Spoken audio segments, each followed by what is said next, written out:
En el capítulo del paréntesis de hoy tenemos un invitado que seguro que por las calles de la Puebla no lo has visto, pero sí puede ser que lo hayas visto en la tele o quizás incluso lo sigas por las redes sociales. Hoy hablamos en el paréntesis de algo también nuevo, de la política y los jóvenes.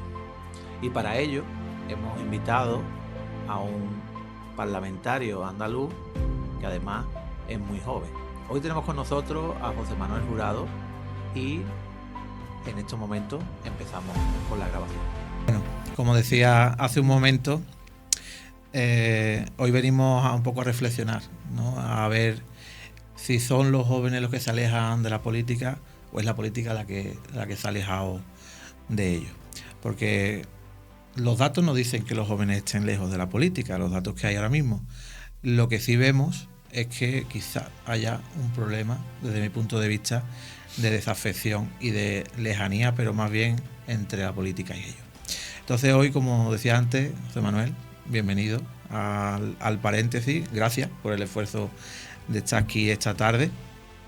Hoy quiero que utilizar, ¿no? Utilicemos esa palabra, voy a utilizar esta palabra, utilizarte como político joven para que hablemos de este tema que yo entiendo que es muy importante y más en los tiempos que se avecinan.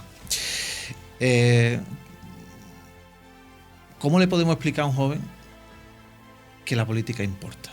¿Cómo se lo explicaría José Manuel a un joven o para que lo entienda de primera mano a alguien que no está mezclado en este tema? Bueno, pues lo primero de todo, gracias al paréntesis por la invitación. Al contrario, para mí es un placer. A ver, la pregunta es complicada. Primero tiene un planteamiento que es un poco... Bueno, yo siempre lo pongo en duda. Yo tengo 30 años, 31 años. Yo no sé si eso es ser joven o no. Claro, claro. Hay una cosa que se está extendiendo, que es que con la cosa de la precarización de la gente se está extendiendo la juventud eternamente. Que es como, claro, nos podemos permitir decir que alguien con 30 años que es joven es precario y no puede acceder a una vivienda. No nos podemos permitir decir que un adulto, o la sociedad no puede permitirse decir que alguien adulto no puede acceder a una vivienda, pero un joven sí, porque queda como, bueno, está todavía en formación o está todavía, ¿no?, haciendo su vida. Claro, vemos los memes de yo con 30 años sentado en una terraza pensando qué voy a hacer de mayor, ¿no? Como a esta edad ya tenía mi madre 2 hijos, tenía su profesión, tenía su... Creo que ese concepto de joven se está extendiendo básicamente porque se eterniza la precarización, ¿no? Y hay montones de personas de 20 y muchos, 30 y pocos que están viviendo, compartiendo pisos y que básicamente lo que viven es en una situación precaria que le obliga o les condena a estar en una juventud permanente, no una juventud de espíritu, que eso se puede tener con 80 años, sino en una juventud como sinónimo de precarización. Pero bueno, dicho esto, me refería por el planteamiento, yo creo que hay una idea extendida, hay varias ideas extendidas en torno a la juventud que siempre se plantean sin la juventud, ¿no? Como que la juventud nunca está en el debate, la juventud de verdad, ¿no? Gente de 15, 16 años, porque claro, o sea, compramos la cosa de que alguien de 30 años es joven. Muy bien, pero hay inquietudes distintas en una persona joven de 30 años y una persona joven de 15. Y es legítimo. Una persona joven de 27, 26 años lo que pretende es acceder a una vivienda o está pensando ya en cómo acceder a una vivienda o en cómo orientarse al mundo laboral. Una persona de 15, 16, 17 pues está pensando en iniciar sus estudios, en su tiempo de ocio, en tener un ocio de calidad que no le obliga a gastarse un montón de dinero para salir o para pasárselo bien con sus colegas o para lo que sea. Hay 2 ideas extendidas en la juventud. Una de ellas es que la juventud no está politizada, o que la juventud no sabe de política, y hay otra que es decir que la juventud ahora es toda de extrema derecha. ¿Vale? Yo impugno ambas ideas. La primera, la de que la juventud es de extrema derecha, es claramente falso en el momento que te vas a los datos. Es verdad que ahí está muy extendido en los medios, ¿no? La ultraderecha ha llegado a la juventud y ha sido capaz de calar mucho más en su mensaje. No, una parte de la juventud, especialmente chicos, jóvenes, pues se ven en una situación de desprotección, en una situación de vulnerabilidad, en una situación en el que la masculinidad les dice que tiene que ser de una forma, que los hombres tenemos que ser de una forma, que tenemos que tener una forma de comportarnos y de presentarnos ante el mundo, que cuando se enfrentan al mundo realmente, pues no se corresponde con la realidad, ¿no? Y pongo el ejemplo de toda la cantidad de influencers que están explicándole a los jóvenes cómo es ser un hombre, ¿no? Y cómo relacionarse en esa masculinidad con el sexo femenino y con el mundo en general, ¿no? De una forma mucho más agresiva, mucho más... Y esa parte es preocupante y hay que empezar a trabajar en ella, pero no es la totalidad de la juventud. Claramente los datos dicen que la juventud sigue siendo eminentemente progresista y sigue siendo, no sabemos si, no sabría decir si de izquierda, pero como mínimo progresista. Y luego hay una parte que la juventud no está politizada. Hay una realidad, que yo creo que es una realidad de nuestro tiempo, que tiene que ver con un descrédito hacia la democracia y hacia las instituciones. Hay una parte de verdad en los planteamientos, podríamos decir, de desafección hacia la institución, que hay una parte que se la ha ganado la institución. Totalmente. Porque no les pone horizonte. Es decir, yo si soy una persona joven hoy y lo que estoy viendo es que hay un loco en la Casa Blanca que amenaza con cargarse el mundo, que por más que trabaje soy incapaz de independizarme porque la vivienda sigue carísima y nadie parece estar dispuesto a regular el precio de la vivienda, o etcétera, etcétera, ¿no? O aunque trabaje, los índices de desigualdad crecen invariablemente y la calidad de vida se empobrece, y el único planteamiento que tenemos desde posiciones progresistas muchas veces es el cambio climático se va a cargar el planeta, la vivienda o la hacemos pública o ambigüedad, nada. ambigüedad. Claro, efectivamente. Y no solo ambigüedad, sino como proyectos de máximo. Exactamente. Y como una forma de acercarnos a los jóvenes, siempre mirándolos por encima del hombro y siempre llegando a explicarles cosas, ¿no? Nosotros a los jóvenes les explicamos cosas. Y es como, bueno, ¿alguien le ha preguntado a los chavales qué quieren, qué necesitan, cómo se sienten ante la situación de indefinición del mundo? ¿Es culpa de ellos el sentirse desprotegidos ante el mundo? ¿Es culpa de ellos, incluso de esos chavales jóvenes que tienen lo que se llama una masculinidad tóxica, ¿no? que está extendido entre... ¿Es culpa de ellos que busquen en esa identidad la única identidad posible que tienen al alcance, cuando desde posiciones progresistas no le hemos mostrado alternativas? Yo creo que no. Yo creo que no es culpa de ellos. Yo creo que no es responsabilidad de ellos. Creo que tenemos que acercarnos a ellos, escucharles y no explicarles nosotros qué es la política, sino que ellos nos expliquen qué esperan de eso. O cuál qué es la esperan suya. de ellos. Claro, ¿Cuál cuál es la suya, qué es lo que esperan de la política. Pues si lo que espera es que me solucione la vida, pues igual hay que explicarle, mira, no funciona así. No funciona así. Hay una serie de élites empresariales, de élites comunicativas, de élites políticas que están interesados en que esté así. Que esté así. Es que esté así. Y tú formas parte del otro 90%. Pero hay gente, lo has dicho muy bien antes, hay gente que desde un canal de comunicación que crean le están diciendo cómo van a ganar dinero en un mes, cómo se van a hacer ricos en cuestión de un año, y se lo están creyendo. Y entonces todo aquel que te está dando o que está intentando darte otras herramientas, pues que es el que está equivocado. Pero como bien hablamos, como bien hemos dicho antes, creo que son tramos concretos de jóvenes. Yo en eso estoy de acuerdo contigo, porque todos hemos tenido esas edades y hemos sido reverdes. O sea, hemos sido ciertamente reverdes y con el tiempo progresistas, porque lo que veíamos que no podíamos estudiar sin una beca, y eso es lo que hay que empezar a explicarle. No podíamos estudiar sin una beca, no podemos tener una vivienda sin de verdad que hayan políticas públicas que faciliten la vivienda. Y en este contexto, tú que vienes, que yo no te he presentado así, ni quiero, ¿no? Pero tú has tenido, yo creo que es un inmenso honor de haber estado representando a los ciudadanos de Córdoba durante 4 años en el Parlamento de Andalucía, ahora que está acabando esta legislatura, ¿no?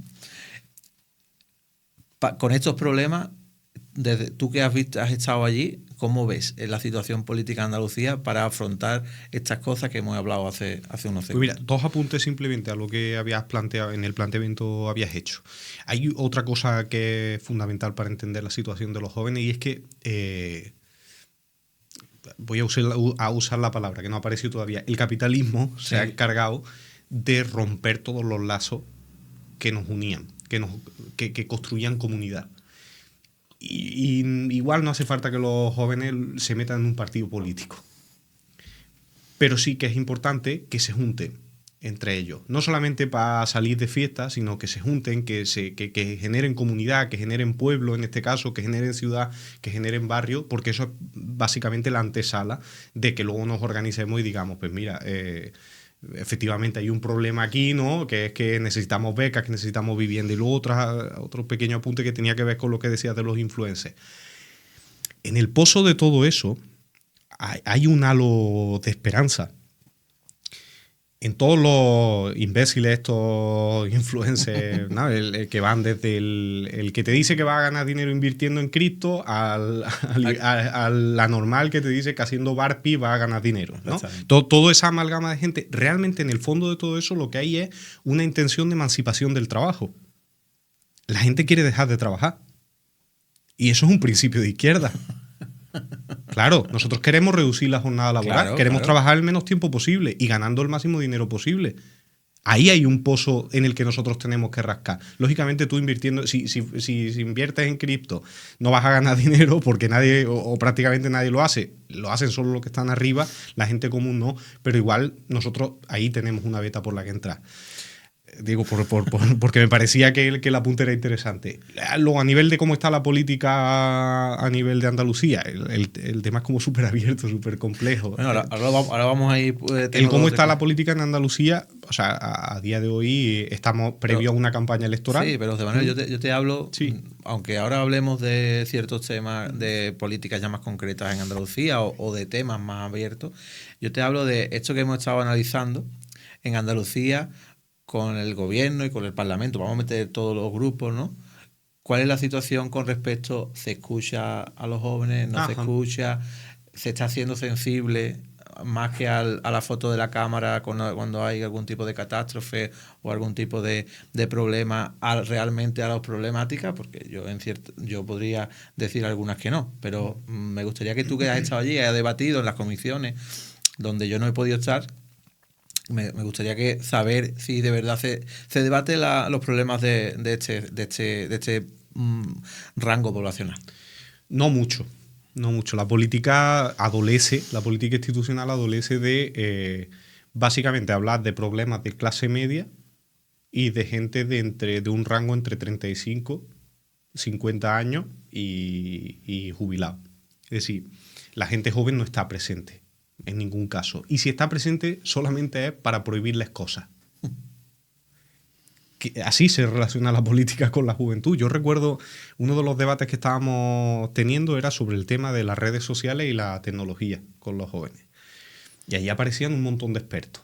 Porque hay una cosa en el Parlamento, sin ponerme tampoco demasiado, que es cuando se está discutiendo una ley, una mesa de diálogo, lo que sea, hay una parte que se llama la invitación a los agentes sociales y allí van pues gente organizada, ¿vale? Pues yo qué sé, pues si estamos hablando de trabajo van los sindicatos, los empresarios y la patronal y no sé qué. Y hablamos de vivienda, pues igual, ¿no? Las plataformas afectadas por la hipoteca, los de la inmobiliaria y no sé qué. Pues allí estábamos hablando de las tecnologías y tecnología y juventud, ¿vale? Y allí comparecía todo el mundo y todo el mundo tenía clarísimo que había que prohibir las tecnologías para los jóvenes, que los jóvenes tuvieran tecnología era un riesgo, que no sé qué. Y yo decía, que en algún momento va a aparecer alguien aquí que tenga menos de 50 años para explicarnos cómo les afectan a ellos las redes sociales o cómo les afecta la tecnología a ellos. O sea, no hay ningún colectivo de jóvenes que pueda venir aquí a hablar sobre cómo les afecta a ellos el problema. Solamente nos vamos a dirigir a ellos para decirles, tienes prohibido el uso de las redes sociales, tienes prohibido esto, tienes prohibido lo otro. Solamente esa es la forma de relacionarse de la institución. Eso para mí era el ejemplo claro de que allí se estaba hablando de los jóvenes, pero sin que los jóvenes estuviesen presentes en ningún momento. Y a mí me interesaba mucho que alguien joven fuese allí y explicase, pues mira, yo mi afección con respecto a las redes sociales es esta. Además me hacía mucha gracia porque era como, claro, porque los jóvenes se tragan la manipulación de las redes y se tragan los bulos. Y yo decía, sí, no como tu tío Manolo de 60 años que se ha tragado el último bulo de inteligencia artificial de Facebook, ¿no? Como ahí todo el mundo está expuesto a tragarse bulos. ¿Por qué los jóvenes son más permeables que las personas mayores que tienen menos educación tecnológica, por ejemplo? O sea, esa gente, los chavales más jóvenes, que saben ni siquiera me pongo yo. No, pero que saben ir sábado decir, creado por IA. Claro, claro. Pero que además que ni siquiera yo, porque yo ya, o sea, nosotros somos una generación que nos criamos sin internet y que accedimos a internet después, pero yo qué sé, pienso en mi hermana, por ejemplo, que es más chica, que ya nació con internet, ella sabe perfectamente, sabe manejarse en internet mucho mejor que yo. Yo tengo un hijo con 8 y me dice cuando hay un vídeo de IA. Efectivamente. O sea, eso es IA, claramente. Lo saben identificar los bulos. Que hay que hacer educación tecnológica, que hay que hacer todo ese tipo de cosas, perfecto. Pero tienes que contar con ellos. Claro, si la institución, la única forma que tiene de acercarse a los jóvenes es decirles lo que tienen que hacer, qué tienen que pensar y cómo lo tienen que hacer, pues normal que los jóvenes digan, mire, pues, vete al carajo, no me soluciona la vida, no me facilita el acceso a la vivienda, no me facilita el acceso al trabajo, no, todos son problemas y encima me prohíbe prácticamente hacer cualquier cosa que me genere una sensación de bienestar. Placer. Los botellones, prohibido, lo otro, prohibido, ahora las redes sociales, prohibido también, y es como que yo... me parece que estamos criminalizando a los jóvenes en exceso. Sí. Y ya nos vamos a meter un poco más en lo general, ¿no? En materia de vivienda, en Andalucía, ¿qué se debería o qué deberíamos de estar haciendo? Lo vamos a meter todo, ¿no? ¿Qué deberíamos de estar haciendo y no se está haciendo? En materia de vivienda. Ahí lleva también otra pregunta muy ambigua, es verdad, pero que creo que en Andalucía se podría hacer un poco más, y más después de los últimos comentarios de que aquí no hay grandes tenedores. No, eso es una salvajada. Vamos, grandes tenedores, no hay nada más que irse a los registros de quiénes son los que más viviendas alquiladas tienen. La Caixa, el Banco Santander, Unicaja, Blackstone. Todos los que se quedaron con las viviendas cuando las perdieron la familia para hacer negocio con ellas y encima se las pagamos nosotros. O sea que le dimos nos inventamos el banco malo el Sareb, ¿no? Sareb, y el gobierno también tenía ahí un montón de viviendas que después las compraban los fondos buitres. Sí, la Sareb, que por contar una anécdota, la Sareb que era toda hecha con capital público, con dinero de todo, pero que luego todos los beneficios, el accionariado mayor era privado. Hasta que Europa nos dijo, hombre, ya estaría buena la fiesta. Si el capital es público, el accionariado mayoritario tiene que ser público, sí, no puede ser privado, no puede ser que los bancos... Nosotros pagamos la fiesta y los bancos beben, ¿no? Claro. A ver, la situación de la vivienda en Andalucía, o lo que se puede hacer en la vivienda, aquí, como en el resto del Estado, y en realidad como el resto del mundo, porque el problema de la vivienda es un problema global, que responde a causas globales y que tiene que ver con que hay gente con mucho dinero que ha entendido que la vivienda es una inversión segura, porque así lo es una inversión que genera mucho rendimiento en poco tiempo. Tú inviertes en vivienda, invertir en vivienda, no comprar una viviendita y ponerla en alquiler. Eso no hablamos de invertir en vivienda, eso te genera mucho rendimiento y muy seguro, porque la vivienda siempre está ahí. Siempre está ahí. Además la vivienda es un activo, por desgracia, hoy en día, que no para de subir su valor. Teóricamente, luego vimos en la crisis de 2008 que puede pegar un pelotazo, pero es verdad que esa es la causa. Entonces, a nivel del resto del Estado y a nivel de Andalucía, que es prácticamente el debate es el mismo, estamos entre dos modelos. Un modelo que es el modelo del Partido Popular y de la derecha en este país, que supone implantar la ley de la selva, básicamente seguir ahondando en el problema. Yo en el último debate que tuve con el gobierno de Moreno Bonilla en materia de vivienda, a la conclusión que acabé llegando es, claro, vosotros no queréis solucionar el problema, queréis vivir del problema. ¿Eso qué quiere decir? Que ellos básicamente lo que han hecho, todas las políticas que han hecho, básicamente han hecho 3 grandes medidas. Claro, es que hay gente, José Manuel, que puede ser que cuando lo último que aprueba el Partido Popular, nosotros nos pilla ya pequeños. O sea, hemos sido conocedores de ellos cuando llegó la crisis de 2008. Y algunos que a lo mejor van a escuchar este podcast, en 2008 eran unos bebés.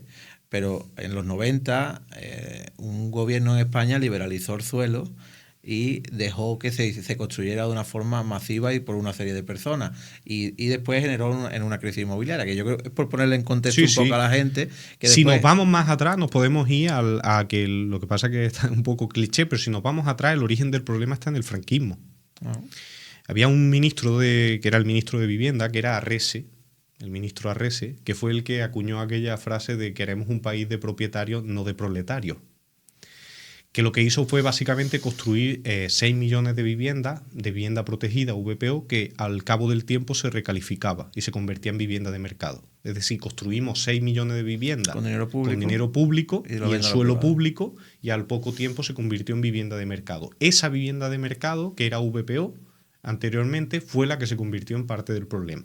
Es decir, una vivienda que a lo mejor habían comprado por 20.000 euros, ¿no?, en pesetas en ese momento, pues ha acabado vendiéndose en los años 2000, primeros de los 2000, por un valor 10 veces superior, a 8 veces superior a su valor de compra. Cada uno tenía derecho, se decía, a su pequeño pelotazo.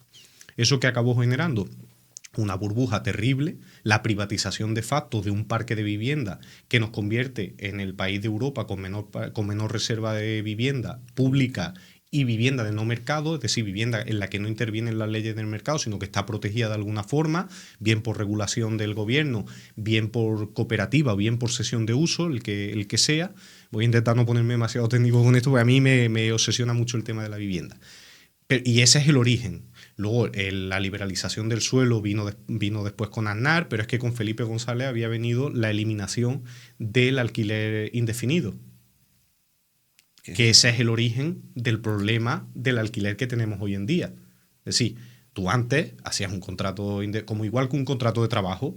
Vamos a ver, si yo sé que te voy a necesitar a ti como trabajador, el contrato tiene que ser indefinido. Pues igual, si yo pongo un piso en alquiler, el contrato tiene que ser indefinido. Bien, otra cosa distinta es que luego existan causas determinadas por las que podamos romper ese contrato, pues que yo necesite esa vivienda, que la necesite mi hijo o un familiar directo. Pero si no, claro, porque eso que provoca que yo vaya rotando inquilinos para poder ir subiendo el precio. Si yo me cargo ese... llegó a ponerlo el Partido Popular a 3 años. Ahora está a 5, que tampoco es para tirar cohetes. Pero bueno. En otros países está el contrato de alquiler indefinido. En todos los países de Europa, del centro de Europa y del norte de Europa, todos los alquileres son indefinidos. Por defecto. Con su subida del IPC, sus subidas anuales, su subida del IPC, lógicamente, moderado, no porque, claro, o sea, no con un tope. Con un tope, ¿no? Que es lo sensato. De esa forma tú diversificas el mercado, no orientas todo el mercado a la compra, no orientas todo el mercado al alquiler, sino que tú tienes un mercado diversificado. Después de esta chapa un poco más técnica, de aquellos barros tenemos los lodos que tenemos hoy. Un mercado de vivienda en Andalucía que es prácticamente privado todo, del que solamente hay un 1,2% de vivienda pública, que es vivienda además que está en ruinas, que está de baja calidad, que son básicamente las viviendas de los barrios más empobrecidos de Andalucía. Exactamente. Tú piensas en tu cabeza. O las zonas de los pueblos donde no más empobrecida, pero sí con menor mantenimiento. Pero bueno, no tiene por qué ser más empobrecida, aunque en casos coincide, sino porque esa vivienda pública la propia administración la ha abandonado. Efectivamente, eso es. Para que parezca eso. ¿no? Y cuando hablemos también de vivienda de VPO o de alquiler, que no tiene por qué ser social, pero de alquiler público, hablemos y se nos vaya la mirada hacia ese tipo de vivienda en la que a lo mejor no queremos vivir. Cuando uno se va al centro de una ciudad como Viena, por ejemplo, y te encuentras que las viviendas públicas son viviendas de calidad en el centro de la ciudad. Sí, claro, pero eso es una apuesta. En Viena, casi el 50% de la vivienda es vivienda de no mercado. Vivienda social, protegida, de distintas formas. Pero son viviendas de no mercado. ¿Qué pasa allí? Pues que allí no ha subido el precio de la vivienda como ha subido aquí. La vivienda es asequible, sigue siendo asequible para la gente. O sea que hay una lucha de dos modelos distintos. Uno de ellos es el que propone el Partido Popular, que es ley de la selva y vía libre a los especuladores. Y lo que nosotros proponemos, que es, oye, aquí una cosa muy sensata. ¿Qué está funcionando en Europa? ¿Qué está funcionando en el mundo? No hace falta inventar nada. ¿Qué está funcionando en Navarra, por ejemplo, que ha conseguido contener el precio de la vivienda un 8,2%? Los topes, las famosas declaraciones de zonas tensionadas, Claro. que ha provocado que en Navarra hoy baje el precio de la vivienda un 8,2%. Regulación de la vivienda, ampliación del parque de vivienda. Y una cosa muy importante, declarar la situación de emergencia habitacional. Si tenemos una situación de emergencia habitacional como la que tenemos hoy en día, que yo creo que la reconoce todo el mundo, la reconoce el propio Partido Popular en su ley, ¿qué nos lleva a pensar que es una buena idea tener casi 300.000 pisos en Andalucía dedicados a otra cosa que no sea su uso residencial? Es decir, dedicados a uso turístico. Pues ellos son los que dan la licencia, ¿verdad? Claro, porque además su propuesta es, no, es que lo que hay que hacer para bajar el precio de la vivienda es construir más. Y dice, bueno, pues si tenemos 300.000 pisos que ya están construidos, si no tenemos que esperar a 10 años vista que tú licites una construcción, construyas los pisos, entregues las llaves, son 10 años. 10 años hay que esperar a que el precio de la vivienda baje. ¿Tú te has dado un paseo por el centro de alguna ciudad de Andalucía? ¿Por Sevilla, por Málaga? Y tenemos que analizar también ese contexto, no solo en las ciudades, porque Claro. estamos en un pueblo que también pasan este tipo de cosas. No hay quizás a grandes rasgos los problemas que se han planteado a nivel general de la concentración de propietarios que lo utilizan. No hay, porque aquí sí se da, quizás aquí no hay grandes tenedores, puede haber alguno de Caixa, puede haber alguno, pero no se da. No se dan porque aquí no ha habido urbanizaciones que se hayan quedado vacías, como está pasando en grandes ciudades, ¿no? Y aquí pues se está intentando invertir en el mercado, porque es verdad que hay mucha gente que está todo tan sumamente colapsado que ya está llegando el problema incluso a las zonas rurales, donde la gente joven quiere comprarse su vivienda. Y es que no tiene acceso por los precios, porque los precios son en todos lados iguales. Claro, ahí se ha provocado lo que se llama un efecto Dominó. ola de cuando tiras una piedra a un embalse, se provocan esa ola. Eso se está provocando para las periferias. Que ahí es donde se tira abajo el argumento de la derecha de que lo que hace falta es construir más. Si no, mira, hay zonas rurales donde las casas están vacías. Ahí está la gente. Y la gente no puede acceder porque el precio de la vivienda ha subido también en esos sitios. ¿Qué ha provocado la subida del precio? Yo lo pienso, por ejemplo, en pueblos como los pueblos del norte de Córdoba, que son pueblos que el problema que están teniendo es que están perdiendo población. Están despoblando. ¿Y qué sentido tiene que en sitios donde se están despoblando la vivienda ya ha subido?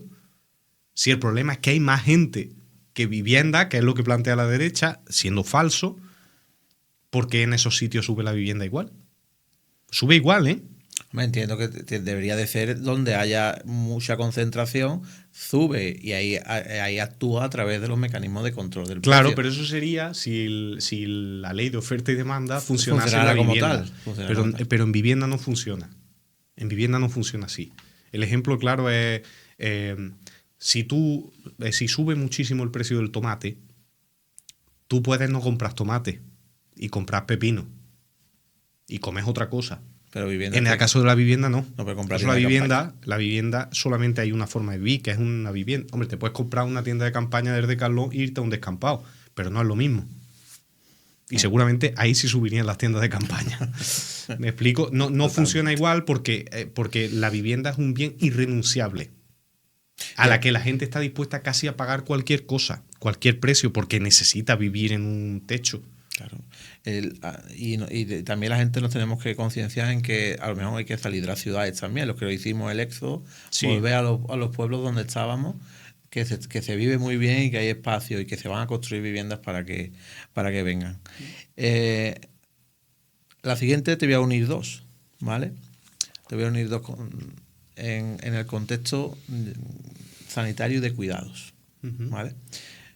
El contexto andaluz con respecto a los la sanidad, sabemos un poco, creo creo que cualquier persona que nos esté escuchando ha tenido un problema con la sanidad, de retraso, de falta de atención y demás, y a esto se le está uniendo últimamente el sistema de cuidados en la ley de dependencia, que está también, creo que también en busca de un modelo salvaje donde la privatización sea pero la ley también, la ley lo ampara, ¿eh? Que cuidado que aquí hay un modelo concreto que lleva muchos años trabajándose para que esto esté pasando y los que antes construían ahora tengan empresas de servicio de, de ayuda a domicilio, sanitarias y demás, para que sigan ganando dinero los mismos. ¿Cómo has visto tú en estos años el sistema de sanitario y de cuidado? Tú has podido ver desde dentro todas las protestas del cribado, las mareas blancas que nacen relativamente hace mucho tiempo, pero activas desde hace unos años para acá. Y ahora se está empezando a movilizar también el sistema de ayuda a domicilio, que bueno, no es que ya estén privatizados porque tiene un coste hora o sea, un pago hora a los municipios bajísimos, sino que ya que además de que es bajo, se está privatizando y está bajando todavía más los sueldos. ¿Qué habéis visto en estos años allí que puedas contarnos con respecto a estos dos temas? Mira, hay un tipo que es el CEO de BlackRock, que es el jefe del fondo de inversión más poderoso del mundo, que tiene un capital superior a gran parte del Producto Interior Bruto de los países del sur de Europa, para que nos hagamos una idea en este tipo. Este tío escribe cada año una carta a sus acreedores para decirles dónde hay que poner la pasta. Cada año, ¿no? Pues en su momento fue al sector del transporte y se intentó privatizar el taxi a través de Uber y Cabify o demás. La última carta que escribió iba dirigida especialmente a los servicios públicos y sobre todo a los cuidados y a la salud. Digo, un tipo que fue asesor del gobierno primero de Trump y que señala dónde tienen que ir. Eso que se ve tan lejos luego se traslada a la política cotidiana de nuestra gente en Andalucía y de nosotras mismas. Eso es lo que está pasando con la sanidad y la dependencia. Hay una serie de empresas con mucha pasta y hay unos políticos que se comportan como los manijeros, como los servidores, como los mayordomos de esas grandes empresas. Y lo que están haciendo básicamente es coger dos necesidades básicas fundamentales que formaban parte del estado del bienestar y que siguen formando parte del estado del bienestar, como son la salud y el cuidado de la dependencia a las personas dependientes, y están convirtiéndolo en un modelo de negocio. Modelo de negocio que se le está haciendo llevarse miles y miles de millones a empresas como Quirón, Asisa, empresas relacionadas con la salud, y tenemos a tipos como Florentino Pérez, como grandes empresarios españoles que están construyendo que han estado construyendo residencias de mayores, que han estado montando empresas para licitar en la ayuda a domicilio, etcétera, etcétera. Ese modelo es el que están planteando y el que están implementando el Partido Popular allí donde gobierna. En el caso de la sanidad, hemos visto cómo con la excusa de las listas de espera se han ido derivando pacientes desde la pública hacia la privada por valor de 2.000 millones de euros al año. Solo en la derivación de pacientes. Luego más contratos presuntamente en modo de corrupción, como es el caso de los fraccionamientos de los contratos menores, que está ahora mismo investigado en un juzgado de Cádiz. Sí, es lo que iba a decirte. Más los contratos de emergencia, más etcétera, etcétera. ¿No? El Partido Popular tiene a sus tres últimos responsables del SAS imputados. Porque claro, la privatización es el aceite que engrasa la corrupción, o viceversa. Y ese modelo se está implementando, y el siguiente paso que pretende dar el Partido Popular, y ahí voy a respuesta de lo que tú me preguntabas, el siguiente paso que se está planteando es la privatización total del sistema de evaluación de la dependencia, una privatización total, lo cual sería básicamente responsabilizar a las empresas de la evaluación de los dependientes, y privatizar por completo la gestión de los hospitales. Eso ya opera en muchos casos en Madrid, y es básicamente que Quirón o que Asisa sean quienes rijan lo que ocurre en un hospital. Y uno puede decir, porque me decían, esto lo dije en un programa de radio no hace mucho, y algunos me decían, bueno, ¿y qué importa? ¿Qué más da que sea Quirón o que sea la empresa de Clese, la empresa de Florentino Pérez, quien evalúe a los dependientes? Muy sencillo. Las empresas tienen una lógica respetable, una lógica perfectamente respetable, que es querer ganar dinero. Necesitan ser rentables. O sea, necesitan ganar dinero. Es que no tiene Esa sentido. Es la lógica de la empresa. No, es la lógica, es claro. Que es la lógica suya. No tiene sentido sin... La diferencia con lo público es que lo público no tiene que ser rentable, tiene que ser sostenible. Y eficiente, que es muy distinto. Y eficiente. Y sobre todo útil para el ciudadano. Exactamente. El que paga. Porque tú, al menos con lo público, tienes la posibilidad de echar al gobierno de turno si eso público no funciona.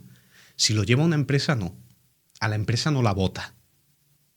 Si la empresa lo lleva mal o lo lleva de una forma con la que tú no estás de acuerdo, te lo come. Y encima lo hace con tu dinero. Sí. Esa es la diferencia entre la gestión pública y la gestión privada. La gestión privada de un hospital lo que puede llevar es que a determinadas, lo que pasa en los hospitales privados hoy, determinadas enfermedades que son más graves, que no son rentables, no se curan. Tú vas a un hospital privado a que te curen un cáncer y no te lo curan. Te derivan a la privada, te derivan a la pública. Y si tú eres dependiente, o tu abuela es dependiente, o tu madre es dependiente, y tiene un grado 3, o tiene un grado 1, siempre te lo van a derivar mucho menor. Porque le va a suponer menos coste. Y le va a suponer menos gasto de personal, y le va a suponer, en definitiva, menos inversión. Y de esa forma son más rentables. Si lo hemos visto, lo vemos con las empresas de limpieza en los hospitales que ya están privatizadas. Lo vemos con los comedores que ya están privatizados en los hospitales. ¿Por dónde recortan? Por la calidad, por los derechos laborales de los trabajadores y por el servicio que prestan. Porque es la única forma de que esos servicios, que son en definitiva caros, porque son caros, porque curar una enfermedad es cara, por eso la pagamos entre todos y no la paga uno solo, es la única forma de que salgan rentables. El otro día escuchaba el testimonio de una española que está viviendo en Estados Unidos que tuvo una cistitis, una infección de orina, y le cobraron 20.000 euros por curarle una cistitis. Que quienes nos estén viendo nos digan si por un resfriado mal curado que les provoque una pulmonía podrían gastarse 20.000 euros en ser atendidos en un hospital. Ese es el modelo al que nos llevan. Y hay que intentar que no llegue ese modelo. Una de las cuestiones que yo quería plantearte en qué diferencias había, ¿no?, entre los dos modelos.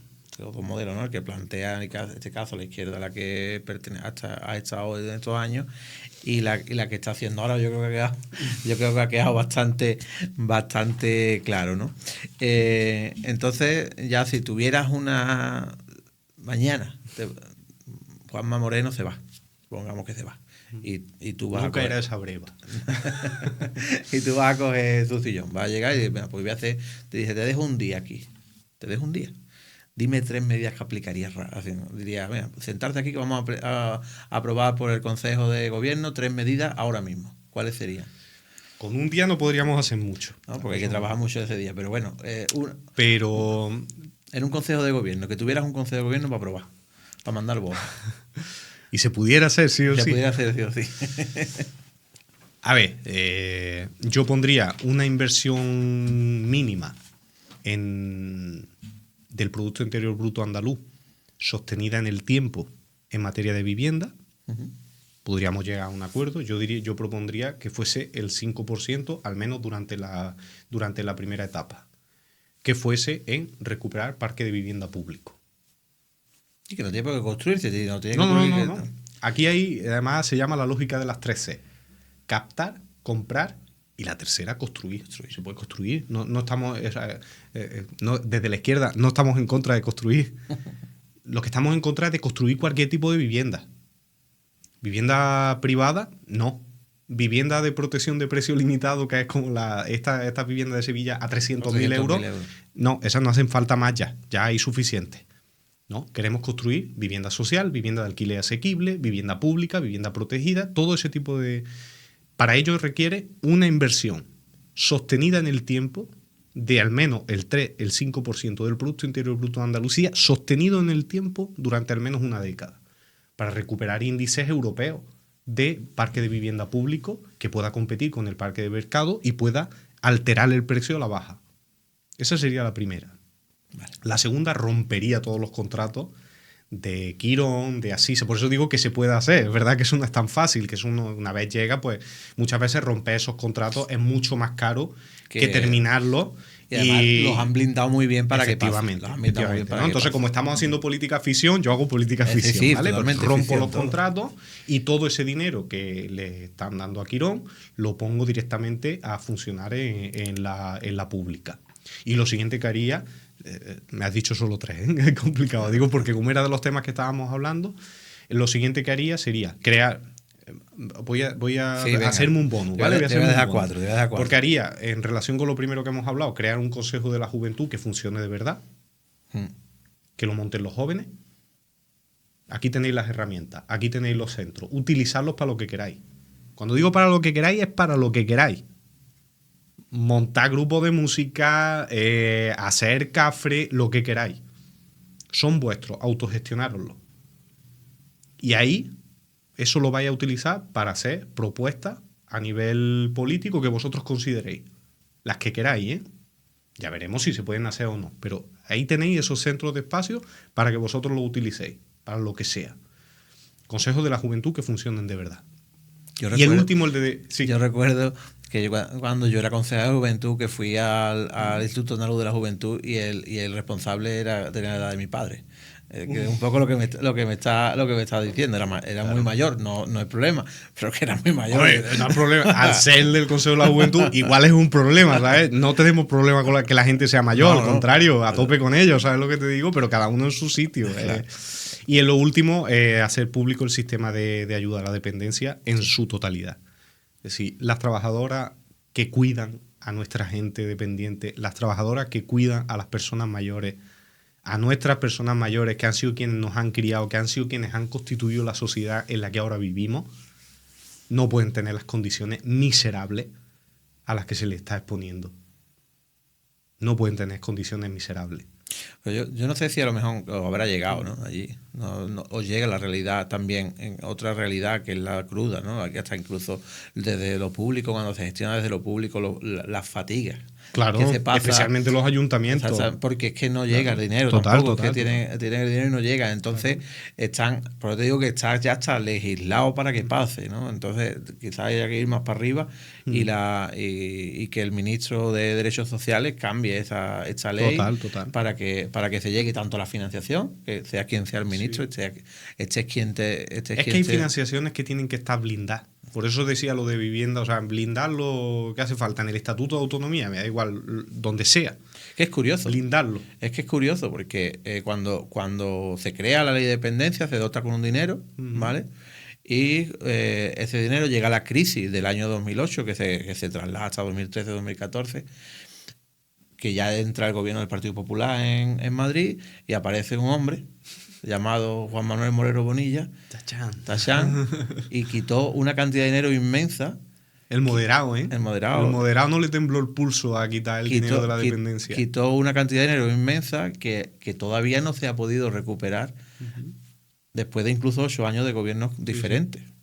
Entonces, hay que el ministro que esté ahora y que sé que están negociando la nueva modificación, que llegue al 50%, que ninguna comunidad autónoma pueda decirle que es que no le dan es que no le dan el 50%. ¿Vale?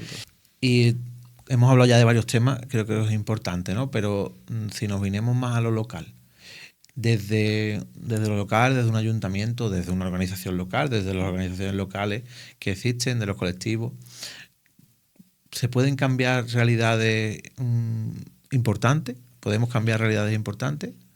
Es una pregunta probablemente de las más complicadas que hemos abordado.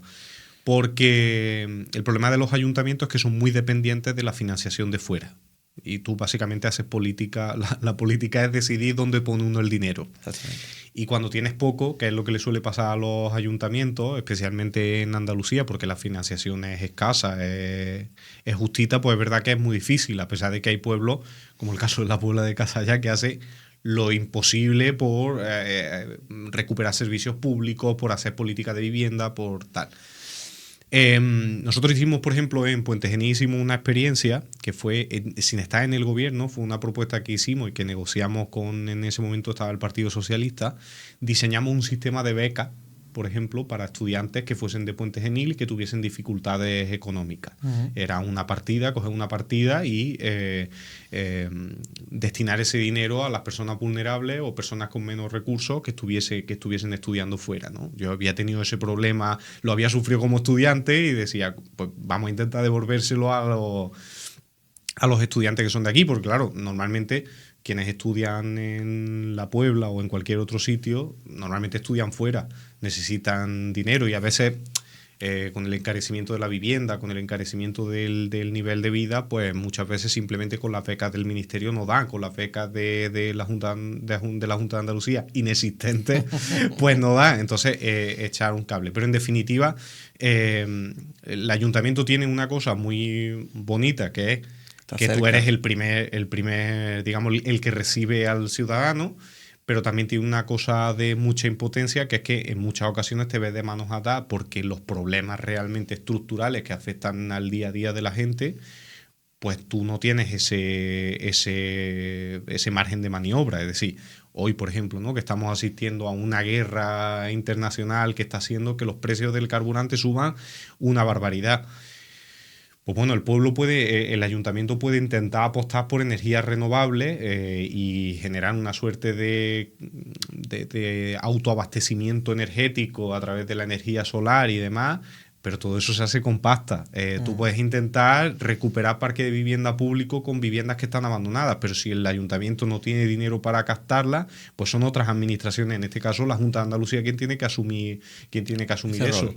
Entonces, el ayuntamiento se ve muchas veces coartado porque tiene que estar peleándose con la Junta de Andalucía para recibir financiación para poder hacer cosas por sus vecinos.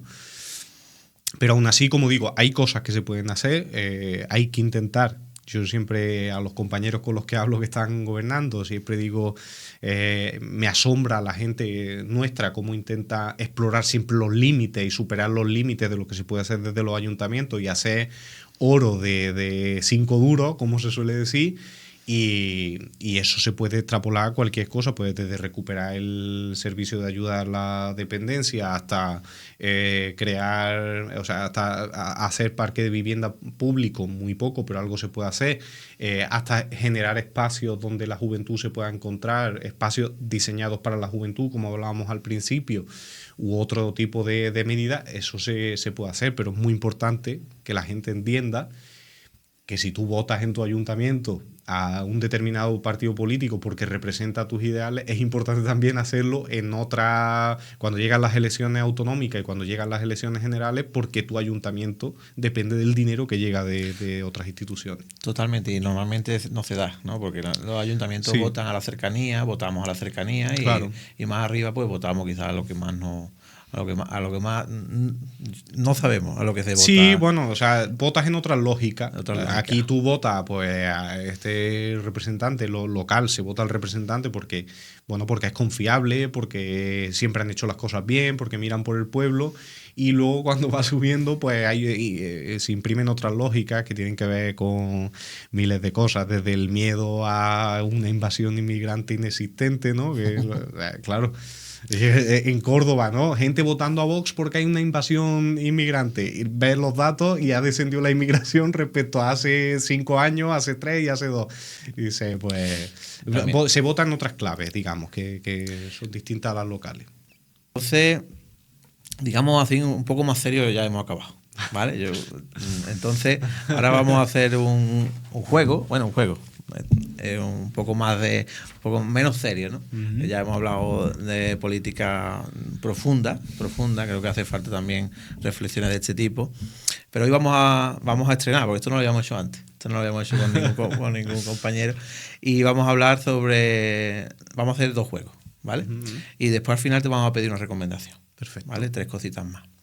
Entonces yo te voy a pedir que ahora te voy a decir una serie de nombres y con una palabra me los definas, ¿vale? Te lo voy a ir diciendo y pero intenta que sea una palabra. Vale. Intenta que sea una palabra. Juan Manuel Moreno Bonilla. Farsante. María Jesús Montero. Antigua. José Ignacio García. Buen comunicador. Antonio Maillo. Compañero. Pedro Sánchez. El más listo. Yolanda Díaz. La mejor ministra de Trabajo de la historia. Santiago Abascal. Un vividor. Núñez Feijóo.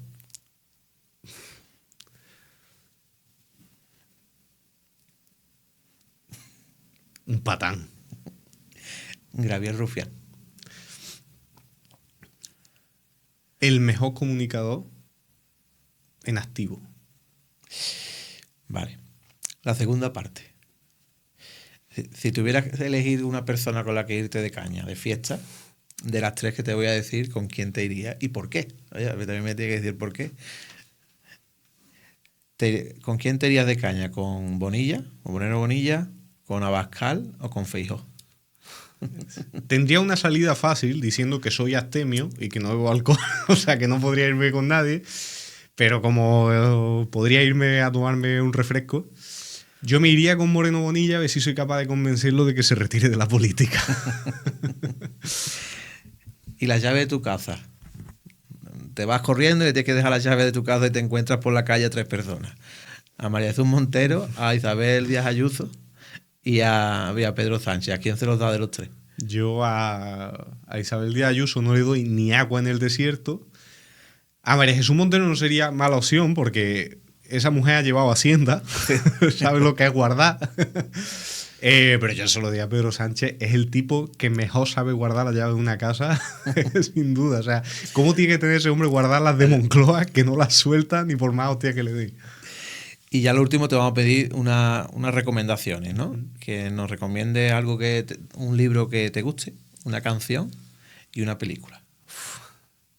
Empiezo por la película, que es la más fácil. Yo adoro el humor y la política. Así que mi película favorita es Amanece que no es poco, de José Luis Cuerda. Una canción. Es complicado porque depende del momento.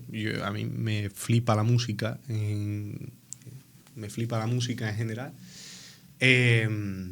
Pero si tuviera que elegir solo una, diría que una de La Fuente. Pues, por ejemplo, No la hay, de La Fuente. O Modo Sigilo, de La Fuente. Sí. ¿Y un libro? Y un libro. Últimamente he recomendado. Yo soy muy rehén de la última moda, del último libro que me estoy leyendo. Pero siempre recomiendo uno que es el de El Eclipse de la Fraternidad, para cualquiera que sea de izquierda. Me parece que es como nuestra Biblia de Antonio Domènech. Pero voy a intentar cambiar por no recomendar siempre el mismo, que siempre estoy recomendando el mismo. Y voy a decir uno que a mí me cambió mucho la visión de muchas cosas, que es Contra la igualdad de oportunidades, un panfleto igualitarista de César Rendueles.